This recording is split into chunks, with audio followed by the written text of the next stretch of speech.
boy. Oh boy. Alright. Okay, let's check the health of the stream. Videos. Where are we? No. There we are. There we are. Okay. Damn it. Second again. Son of a... Okay. Alright. That didn't work out. Alright, here we go. I'm gonna go for the music. Here we go.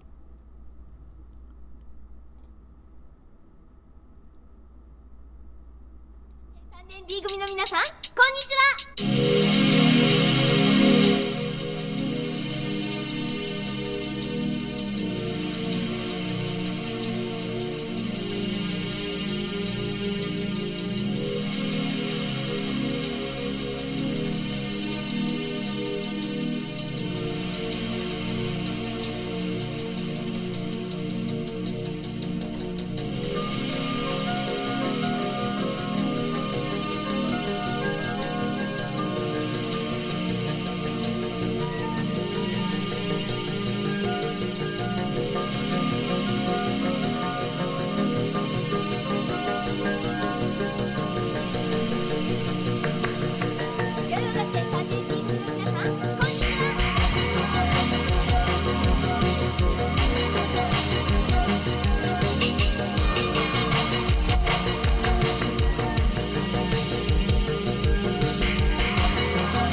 Well, good evening.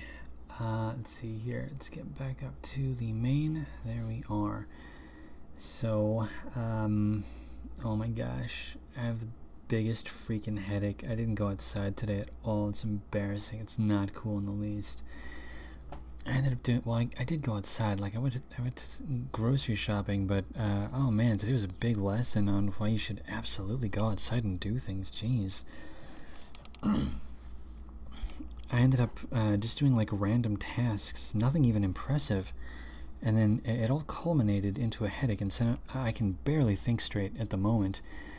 I briefly want to go ahead and talk about something that I did that was fantastically silly, and I mean genuinely silly.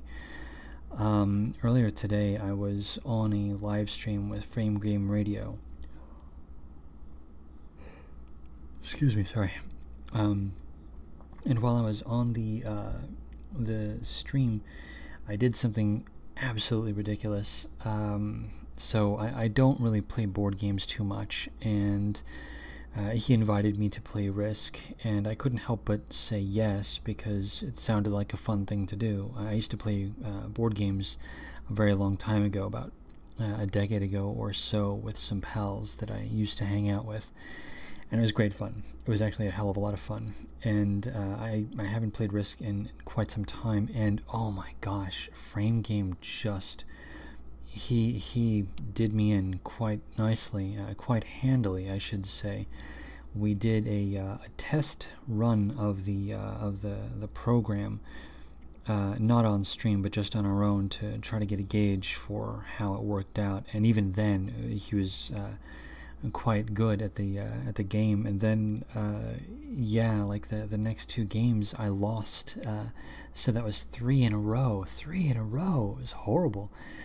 And then, what do you call, something about the third time, well, the fourth time, I guess, but two on stream, one not on stream. But something about playing him the second time today, I don't know why, this weird thing clicked in my head. It was the darndest thing. Out of nowhere, I was just like, no, I'm not going to lose. I'm just not going to lose to Frame Game. He's already won twice. I'm not going to let it be 3 times in a row. I can't do that. And so, out of nowhere, I found myself going like straight ahead retard. And so, like an a-hole, like a complete d-bag, I basically just went straight jihad on him. And so I did everything I could to mask what I was doing, and to make seemingly bizarre and nonsensical maneuvers. And in doing so, I managed to create a situation in which, knowing that I was going to lose, I knew that I would ensure a situation in which I did not lose to Frame Game. That was so childish on my part. But it's what I did, and it's ridiculous. And the thing that struck me about it was that what I did, actually, it took away the joy of the win for the third party, because there were 3 of us by that point in the game. So I lost, Frame Game lost, and then the last guy, he won. One moment.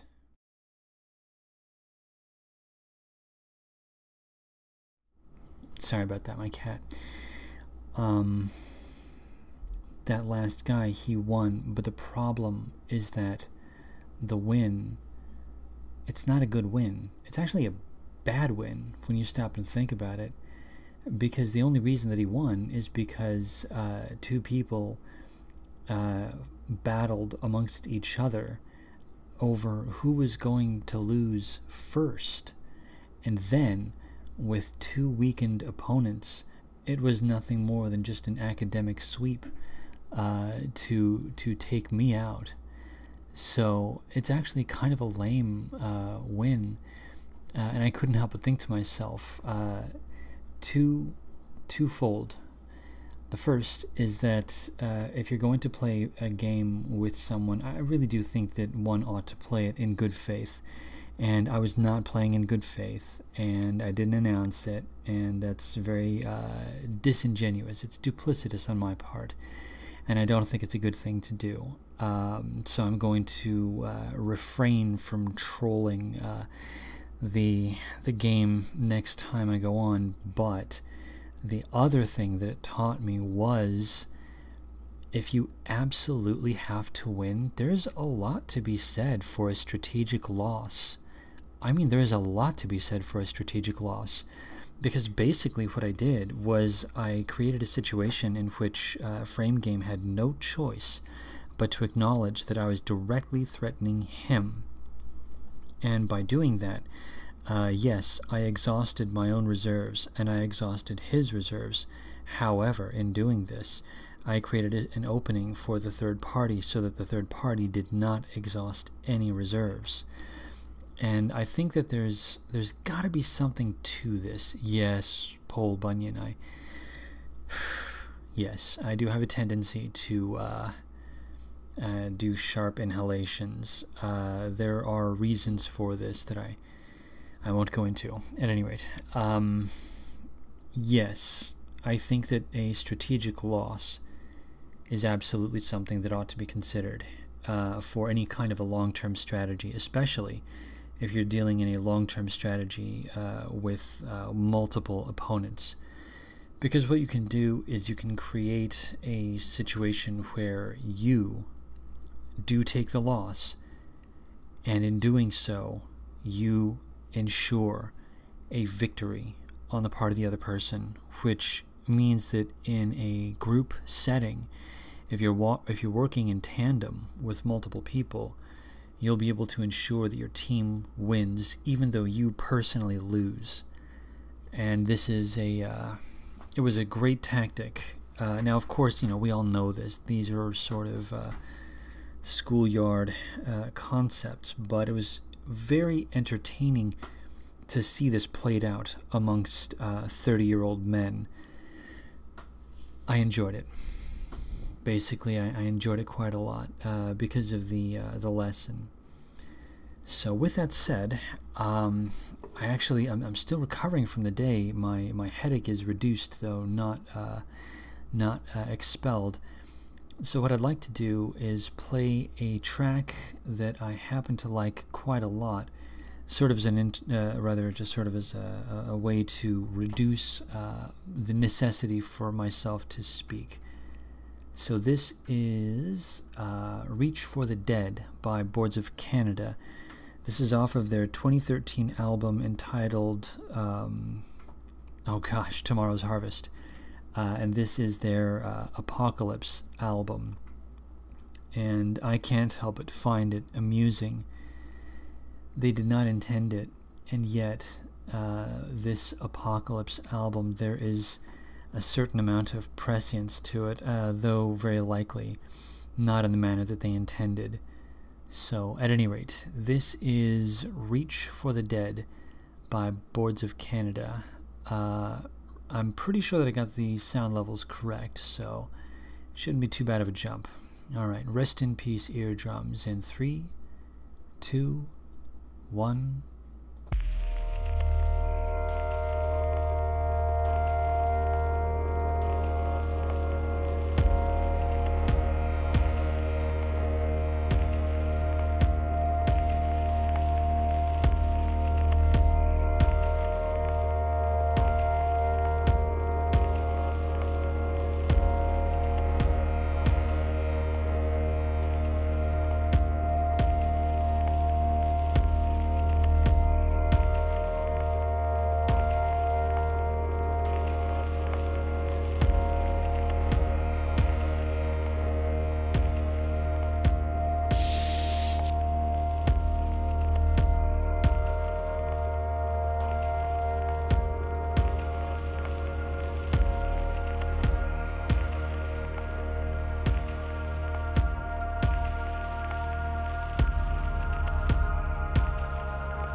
Okay.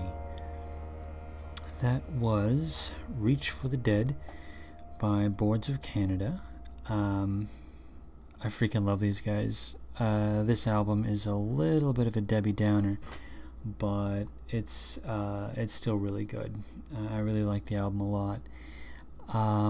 Let's see here. Donald Robertson was commenting on Boards of Canada and how they sounded like they're from the 80s. And yeah, there's a lot to be said for that. Boards of Canada are just a little bit older than me. I believe they're in their mid to late 40s. And they grew up, see, they're Scott, and then they went to Canada for some reason when they were children. I think their parents moved them there for business reasons. And while they were in Canada, my understanding is that they watched a lot of the documentaries that were on the Canadian broadcast networks. And the National Film Board of Canada is the organization from which they derive their name, hence Boards of Canada. They moved back to Scotland. They formed a band, and then strangely enough, the band, they just kept peeling off members until finally it was just the Aowen brothers. And they realized very quickly that they could do away with the vast majority of the instrumentation and just rely on keyboards. And so Boards of Canada, they just relied on keyboards and sequencers and drum machines and whatnot. I mean, because there's another famous duo of brothers who do electro from Britain. They are Orbital. They're esoteric by today's standards, but Orbital, they used to be a bit of a thing back in the mid-90s into the late 90s. And BOC, they kind of have a little bit of that vibe, just a touch, not a lot, just a touch. They only did like a handful of live shows, so their entire presence is really just in album form. Anyway, the point is that they spent a lot of time more or less recreating the sounds of their youth with their synthesizers and sequencers, and that's why they have a tendency to sound like a 70s documentary, which I absolutely love. I'm genuinely a big fan of that. Yes, Julian Groyper, Halcyon and On, which is a very famous track that was used at the tail end of Mean Girls, when the torch was being passed to the new crop of Mean Girls, the freshmen. Is a strangely artistic moment in the movie. Most of the movie is quite silly, but that one little moment I thought was it was a nice little flourish. At any rate, yes, Halcyon and On is a pretty awesome track. I'm a big fan of that track. Let's see here, and Donald Robertson says that he thinks that it sounds the track that was just played sounds a touch like Koyaanisqatsi, and I think I only disagree only in that I'm familiar enough with the general techniques and sounds of Boards of Canada and Philip Glass that for technical reasons I disagree. That said, Philip Glass, he had a tendency to use a lot of melodies that were borderline just straight ahead arpeggios, and within the track that was just played, the melody itself resembled in many ways an arpeggio, and then the high energy drums on the lower end, especially near the end of the track, gives the impression, I think, of something a little bit like arpeggios. And yes, I do agree. I think the Knight Rider sound is present. I imagine that because of Boards of Canada, they like to mimic or actually use analog sounds. It's entirely possible that they used the exact same synthesizer for that was used for the Knight Rider thing. A lot of electro artists, they get really, really obsessive about sounds, so they won't want to get an 808 engine. They'd rather get the actual 808 device itself.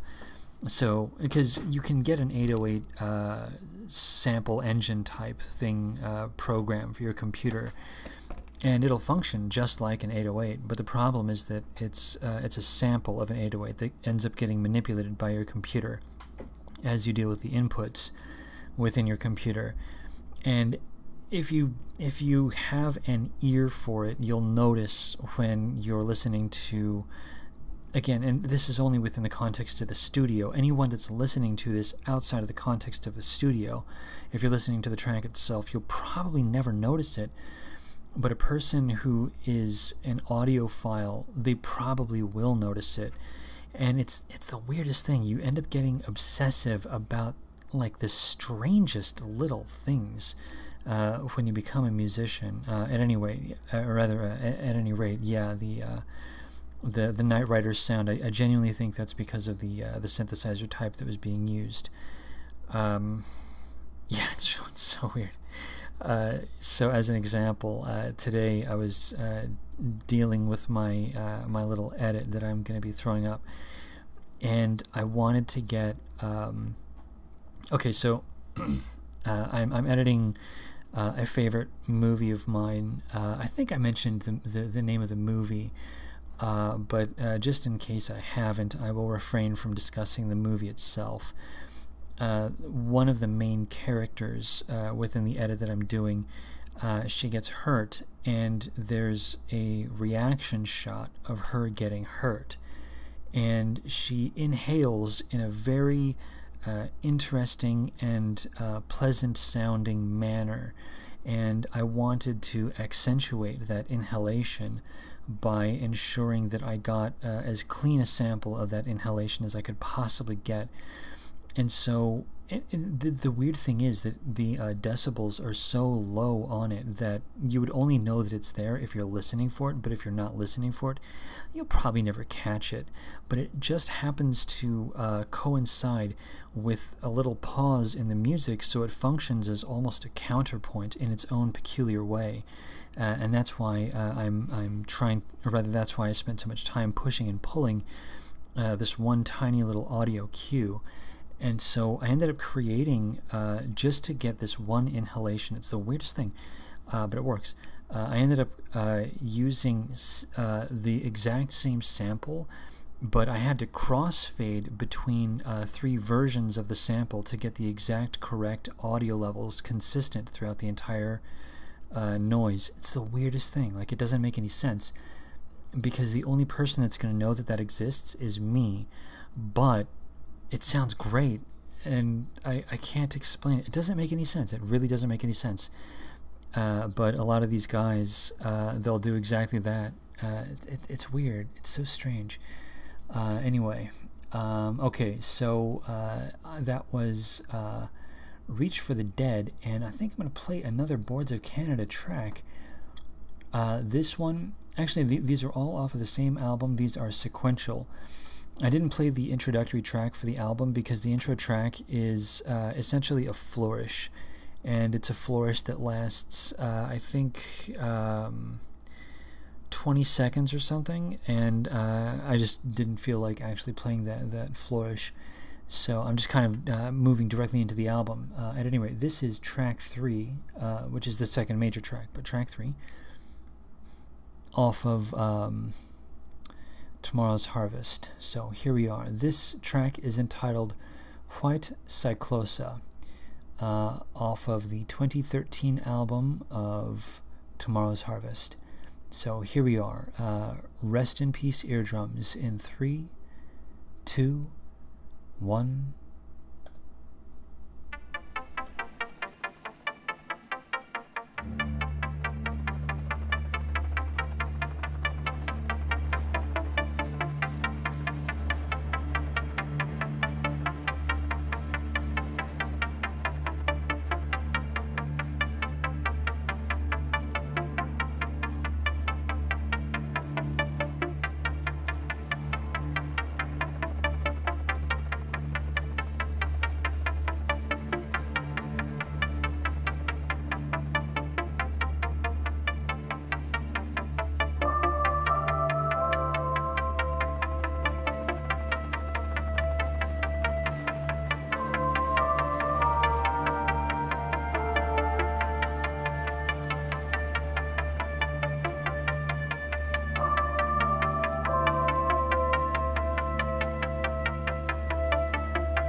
remembering, of course, that this entire album is about an apocalyptic scenario.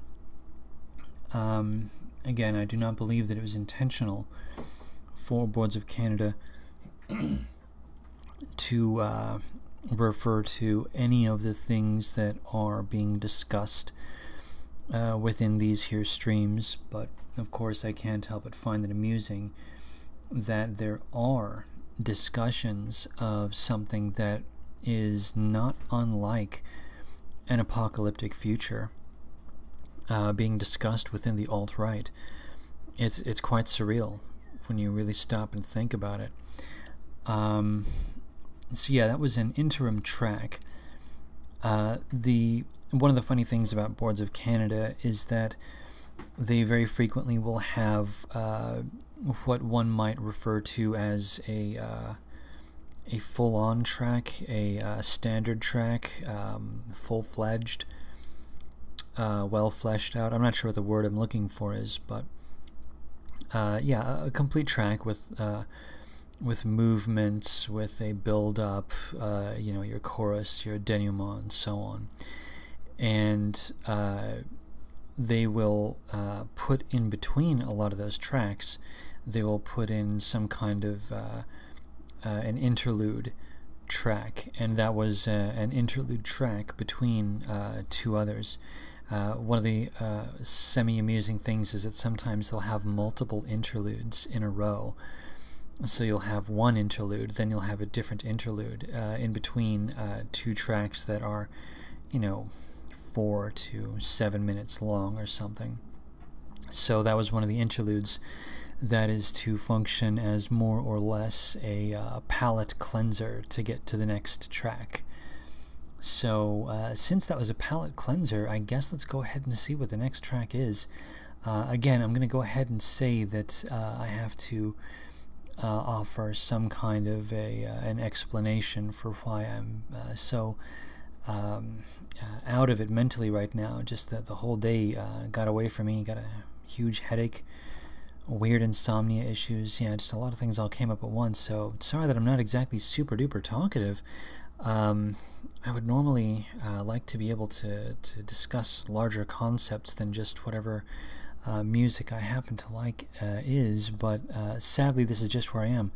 So at any rate, with that said, see, that was what, so close. Okay, so this is Jacquard Causeway, and I played this track I think like 4 or 5 days ago, but I just happened to like this track. So here we are. This is Jacquard Causeway off of the same album, Tomorrow's Harvest by Boards of Canada. And while I'm mentioning this, rather while I'm thinking about it, if you look at the album cover, you will notice that you have a flipped and opaque image of San Francisco. So for whatever reason, Boards of Canada, they decided that the cityscape that they were going to use to indicate the apocalypse, the fading out of a city, was going to be San Francisco. For personal reasons, I can't help but find that funny. So here we are. This is Jacquard Causeway by Boards of Canada. Rest in peace, eardrums, in 3, 2, 1...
Okay, that was Jacquard Causeway. I'm sure that we can all feel the grimness of the apocalypse now, I'm sure. Yeah. I sometimes wonder what they were even thinking about when they were writing these tracks. Some of them just seem so depressive. But of course, since I happen to be in some amount of physical pain right now, and also quite delirious, I don't mind these tracks in the least. They seem to echo more or less how I feel, almost as though they were unintentionally reading my mind in the future. So, yeah, there was a funny thing that was up earlier in the chat that came up. Let me see. Oh, yeah, there's some discussion of drug use and whatnot. Oh, gosh, yeah, that's a whole ball of wax. I think it's funny that much of the music that I like is basically music that is made by druggies, especially heroin addicts, or music that refers to psychedelic experiences, especially as induced by drugs and substances such as DMT, psilocybin mushrooms, and whatnot. And I don't like drugs, so here I am, I'm like way into all this really weird, like, I don't know what to call it, whatever the hell it is, that's what it is, and I love it, and yet I'm not a part of it. Oh yeah, that's right, I also, I love all this rave music, but I hate raves. It's the weirdest thing, it's so strange, like when you stop and think about it, it doesn't make any sense at all, it's very weird. At any rate, and yes, absolutely with Depeche Mode. Unironically, freaking love Depeche Mode, not even joking. I mean, of course, it's funny as a meme, naturally, and I will make fun of myself for loving Depeche Mode, because on some level, I mean, come on, a bunch of mincy, pasty little guys, prancing around on a stage talking about how depressed they are.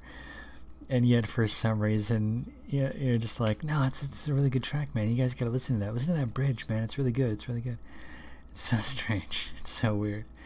Anyway, okay. So then, yes, and I completely concur. Depeche Mode is the band of the alt-right. I totally concur with that. So at any rate, I think I'm going to go on to the next track. Yeah, Telepath. Okay, so this is the next track off of Tomorrow's Harvest by Boards of Canada. Sorry, my mind really is just a blank at the moment. I feel like I'm resetting every 20 seconds. It's just awful. But at any rate, this is Telepath by Boards of Canada. And let's hear what the track is like. Alright, on 0, rest in peace eardrums in 3, 2, 1. Testing 1, 2, 3, 4, 5, 6, 7, 8, 9, 10. Up and down, pointing.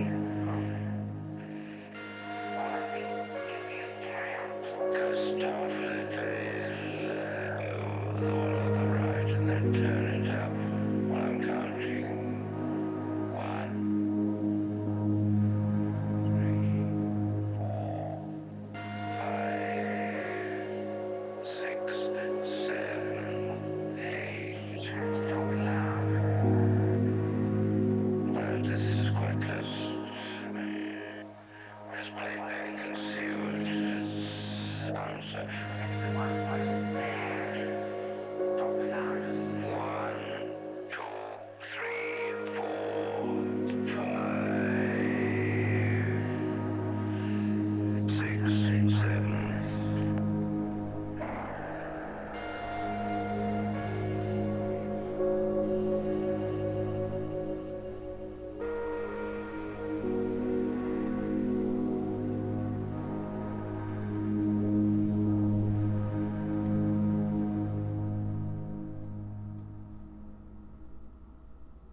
right. That was Telepath, and of course, I love that track because it's just so weird. There's a funny thing about Boards of Canada. I don't know why, but they tend to sample a lot of like conversations or just weird audio clips of people saying things. I don't know how else to express that, but yeah, they love to sample very odd stuff. And one of my favorites is they sampled a numbers station for one of their tracks, and it has the strangest vibe. It's off of their album GeoGaddy. Gosh, what's the name of the track? It's a really weird track, and the funny thing is the one of the Aowen brothers, he was actually dreaming when he thought of the track, and somehow when he woke up he remembered what the track sounded like, and so he designed as quickly as possible a mock-up of the track so that he could have it in his mind and then work on it later on. And he was saying that it's that this particular track, the name of which escapes me at the moment, which is unfortunate, but he was saying that this track was the closest that he had ever come to in terms of creating something that he heard in a dream. And I thought that was really funny. I thought that was very interesting. Suddenly I want to find out what track that was. I'll recognize the name when I see it. I'm going to look up GeoGaddy right now because I want to know the name of that track. Because, yeah, I obviously love Boards of Canada rather a lot, and it would be nice to know what the hell I'm even talking about. Gyroscope. It's Gyroscope, which is track 4 off of GeoGaddy. So if you ever want to hear, for whatever reason, if you want to hear what a dream sounds like to a person who is a musician, well, there you go. Check out Gyroscope from GeoGaddy. Also a brilliant album, by the way.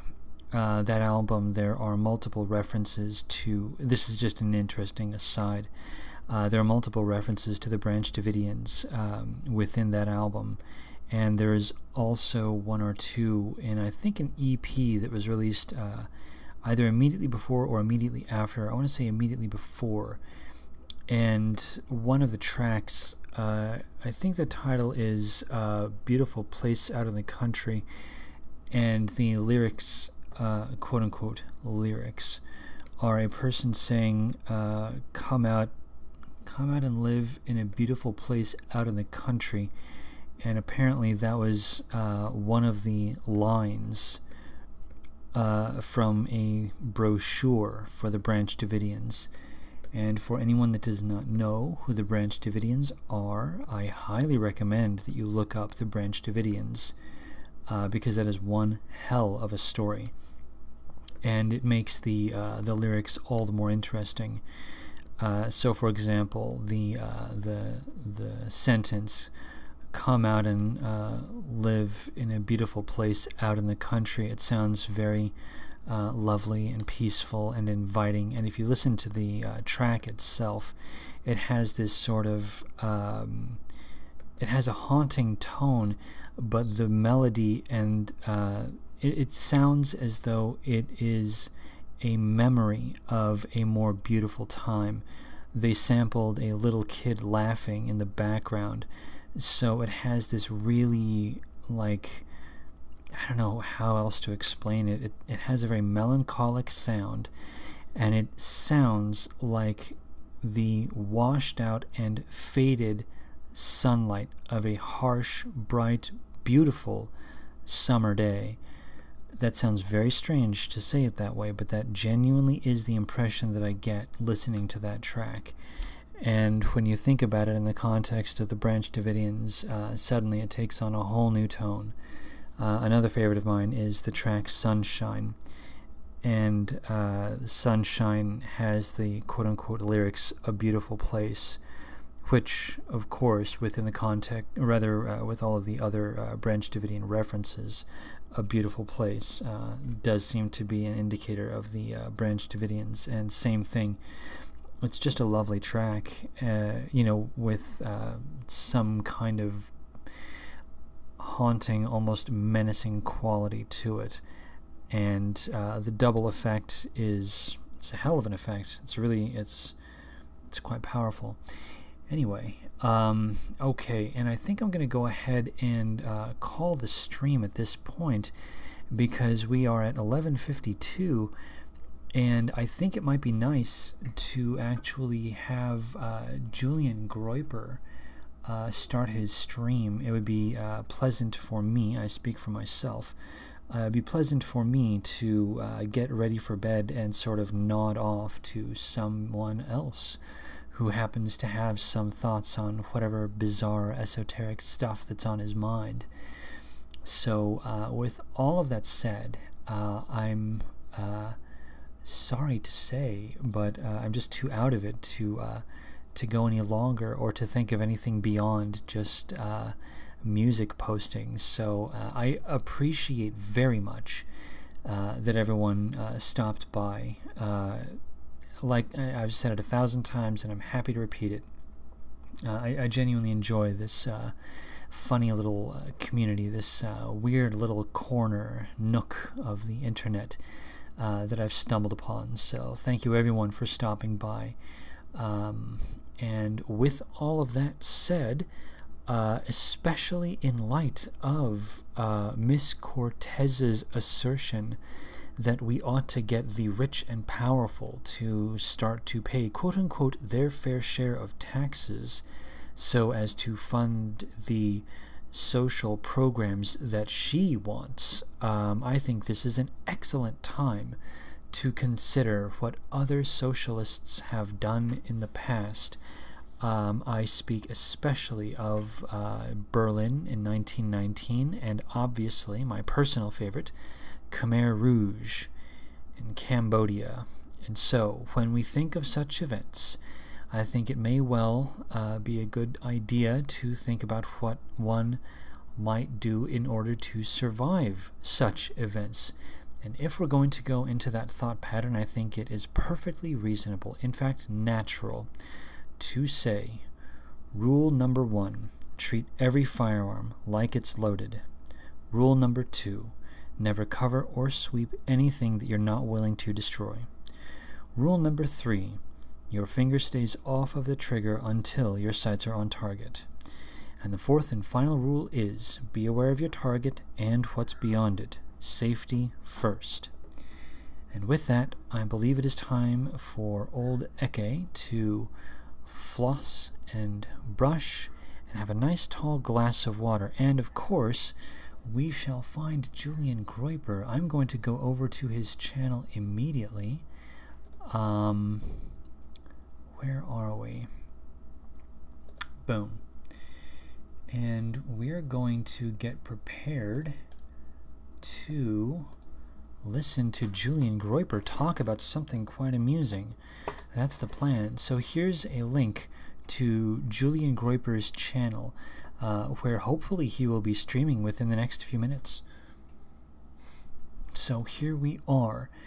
Let's see here. Tom Anderson says, a shotgun is the best home defense weapon, to be honest.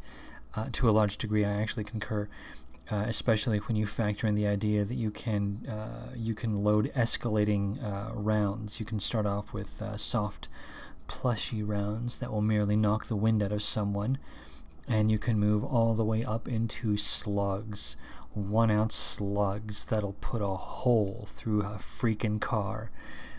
So at any rate, all right. Make sure to get some exercise, get outside, get some nice rest so that you don't burn yourself out. Burning the candle at both ends is a bad thing. So all of that said, thank you everyone again for stopping by. And as per usual, this happens to be my favorite outro track, so here we are. This is Sleepwalkers by Lone. Rest in peace, eardrums, in 3, 2, 1...